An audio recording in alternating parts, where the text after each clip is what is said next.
Hi everyone, this is Kibo Vlogs, si Filipino actor based here in Saudi Arabia and welcome back to my channel. Agad-agad gawa natin reaction video, ang Barda compilation. Pero wait lang, pakinggan muna natin si Ma'am Barda United. This is the continuation ng kanilang reaction video natin. Pinutol ko lang kasi overtime na tayo at pinutol ko din for today's video. Baka naman sakaling kumalma dito si Madam Barda United kasi nakikita ko tumataas na yung tono ni Madam Barda United para lang maintindihan ninyo eh.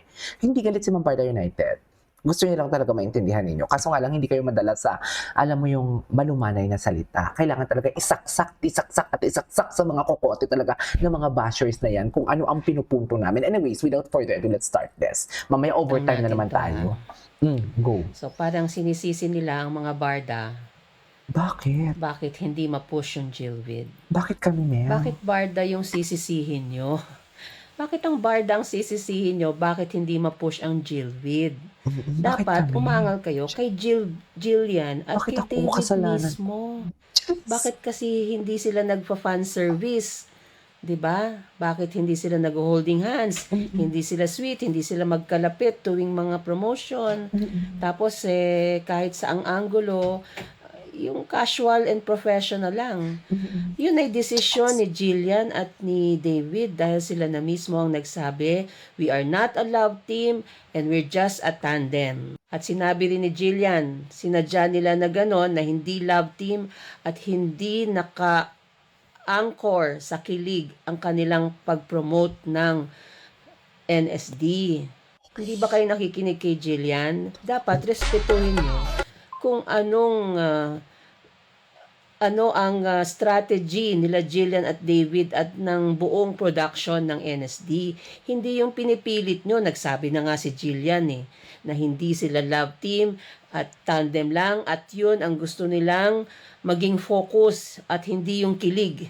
Hindi kasalanan ng barda yan kung hindi sila nag-fan service or nagsisweet-sweetan at hindi sila kakilig-kilig kasi choice nila na hindi maging love team. Dapat respetuhin yon ng mga stan na yan. Bakit kamo yun ang gusto ni Jillian David at ng production at director at management ng NSD? Dahil gusto nila maging parang batang Quiapo na hindi nakakapit sa kilig or love team ang storya at success ng show. Para tumagal ang NSD, kailangan hindi siya saklay or nakakapit sa kilig or love team. Dapat nakapalibot ang promotion sa storya, sa galing ng mga cast at galing ng director, galing ng plot. Hindi dahil sa kinikilig or love team.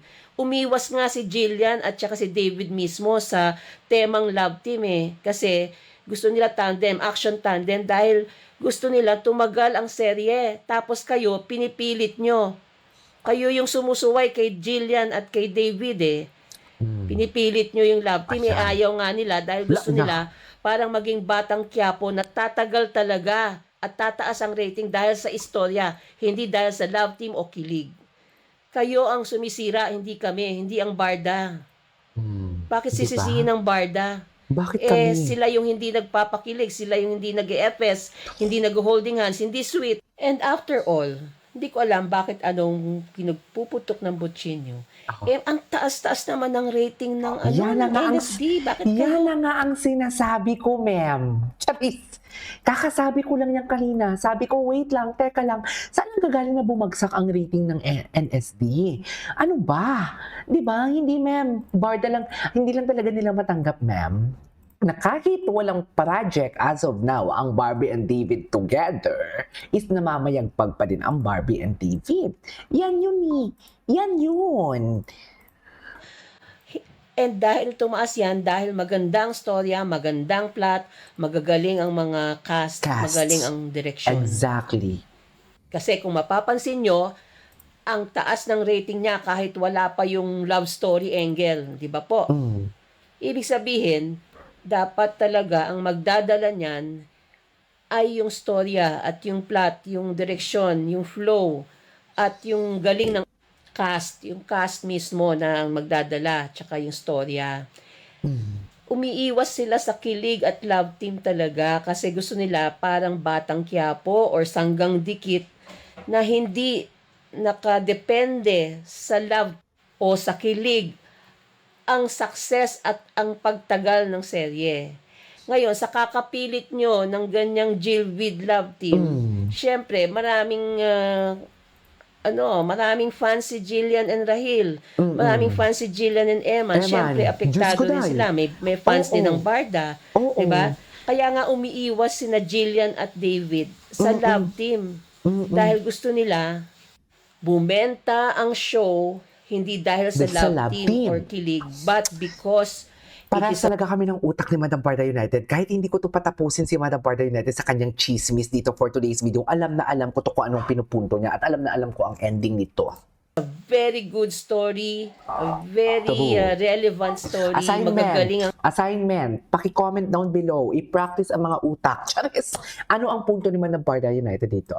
actor, magaling ang direksyon, magaling ang development ng Anong plot. takeaway nyo?